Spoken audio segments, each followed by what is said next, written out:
Let's get this figured out. This world gon' give me whatever I need until I get this vision out. Then they gon' pay me whatever I ask, cause I got it figured out. Family be checking all up on a nigga to see how I'm feeling now. Damn, they love to see a nigga really make a killing now. I put a lock on the game and I hide the code and the keys. I am not playing no games, I really play this shit for keeps. That shit for me.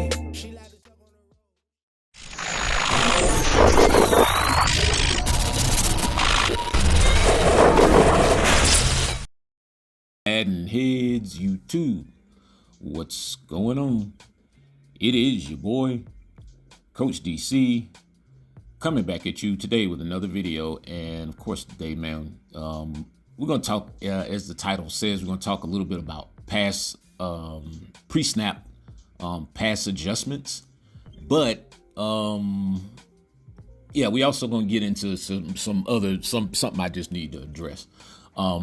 But pre-snap, I think a lot of the problems in Madden has always been not being able to get your adjustments in. And so we used to have a thing called the huddle. I know for you, some of you younger guys, I know y'all may not know what that is, but it's when like the guys used to gather before the play and actually learn on defense, actually learn what the play is and then go out and line up.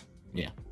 I know Madden makes us think that the defense just comes out and lines up and we just somehow telepathically know what spots to be in. But no, it does not work that way, especially in Madden, because the adjustments are super clunky. Now, one major thing that I tell people is when you are cycling through players, hold B or circle. Hold it. Cycle through the guys until you get to the person you need to move. When you move, let up off of it, move the person, and then go back and hold it again. It's much faster to cycle through your players. It's just way faster. And so what that'll do is it'll give you time. Now, another thing, and actually I really talked about this in the virtual I released yesterday, the 5 easy steps to playing lockdown man-to-man. And if you weren't one of those, was it like 52, 53 people who purchased the video yesterday, then yeah, you're not gonna notice, but your sequences and the order in which you adjust are very important. You have to understand that there are simple adjustments that you can make, and then there are the more hard adjustments, you know, kind of like if you're having to reposition a player or whatever. But cycling through players is a big deal. You have to learn what are the things you can do when the defense lines up that's going to make you more efficient in making your adjustments. It's like, if you put it this way, if you come out every time and your adjustment sequences are different every play, then yeah, you're having a lot of problems. You need to find you an adjustment sequence, whether it's coming out and you're showing blitz, or whether you're coming out and you're shifting your D-line first, or you're putting somebody in a spy or whatever. You have to, I don't know what your sequences are, but you have to get a sequence in order so that your transitions between adjustments can be smooth. Because once you clunk it out and once you mess up, it's like things just go way off the rails. And so I just think one of the things a major part of the video yesterday, again in the virtual, was just making sure that for any of the people who got it, they already know it's a way to get this done. And so what I was referring to yesterday, especially when you're playing man-to-man, now let's talk about that, because that's basically what the virtual is about. Positioning is a lot, or positioning is key, and disguise is key. And so positioning, when I say positioning, I mean the positioning of your defensive players. Sometimes it's going to require you to pull a safety down in the box, or maybe move him a step to the right, or maybe move him a step inside. And it's those subtle little movements and subtle little adjustments, the chess match or the game within the game, that can make all the difference in the world, especially in your man-to-man, and in a lot of cases in your zones. The zones have a tendency to float, and they also are going to react to the first person in their area. So depending upon what that route may be, you might get a different reaction from that zone defender in the same defense every time. But for me, the main thing is if I can get my adjustments off, if I can get the it sounds weird, if I can get the adjustments in working order and condition before each play, you know what I'm saying? Especially when it comes to man-to-man, it's just so many little different idiosyncrasy things you can do. Man, with man-to-man, it's like I had to actually go back and look at some of my old stuff in order to, kind of get my mindset right. So I would suggest any of you guys that frequent this YouTube channel, go back and start looking at those Madden 20, Madden 21 videos as they pertain to something maybe, that you want to learn, whether it's man-to-man, whether it's blitzing. You'll go back and you'll see a lot of history in there, or, you'll see a lot of stuff where you go, wait a minute, coach, you brought that out in Madden 20? Yeah, I brought that out in Madden 20. Yeah, and so a lot of this stuff, you'll see it now, and it'll sound like brand new and these grand new ideas, and people are actually having you pay for this stuff on their website, as if they came up with it, and it's all good. It's a part of the game. Trust me, I'm not crying because I'm doing what I'm doing.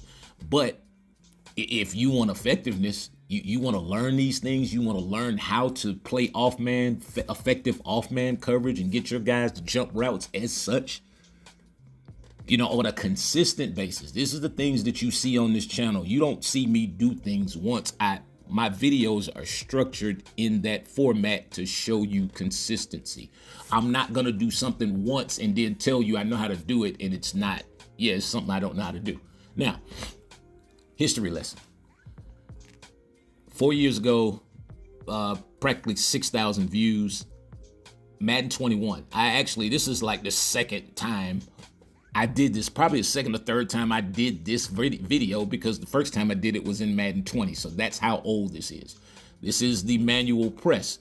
Yeah, you used to get in front of guys. Back then it was, it still is to a certain degree. But yeah, you hold L1 and then you at snap of the ball, you're on L1, you're on the X or A button. And then you kind of just navigate, like a defensive back in front of the DB, while you're holding A or X, and you're gonna get the jam. And so you see, like, this is what is this, man? Yeah, this is Madden 21. And so you just see, I used to be able to play like slot guys with linebackers and all this stuff. And so, all that stuff you hear about manual press, and you can go on some of the most popular content creators on this earth right now in terms of this particular genre, or Madden, whatever we're talking about, and you'll see all those people doing this, but yet you will actually, when it comes down to dating a video for it, do your history. That's all I can tell you. Do your history.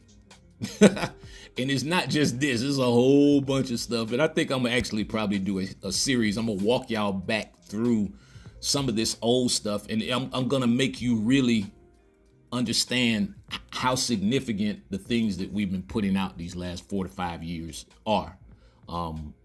It just in terms of mechanics, not in we're not performing brain surgery or saving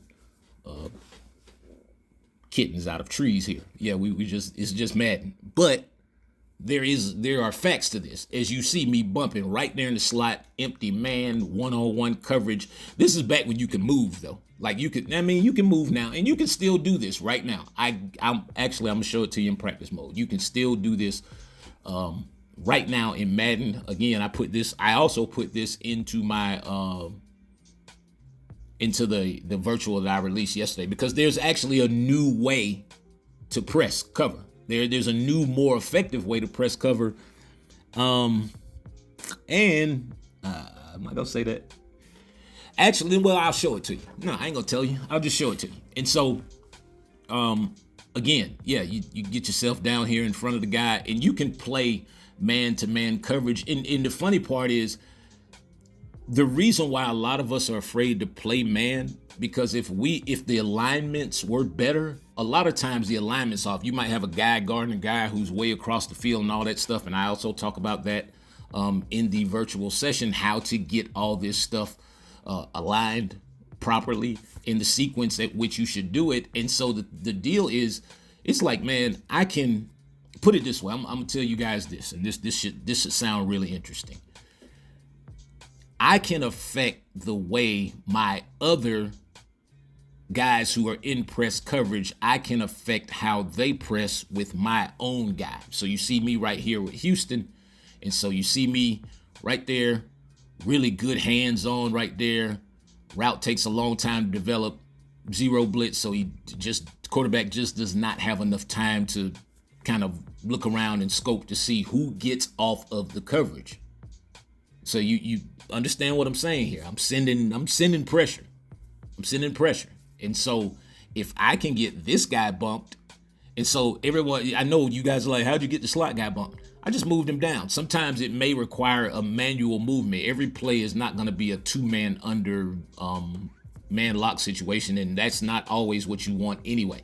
But you see right there, I'm able to take the good angle. I get the good press on the tight end, get the good angle, get the good roll, little baseball turn right there. And so, yeah, it's really technique. But more importantly, again, to address what I just said, I can affect the other guys. Yeah, look at everybody, hands-on. And so look at where the receivers are in accordance to where the pressure is. You know what it is, man. I appreciate each and every one of you guys. It is your boy, Coach. I'm out.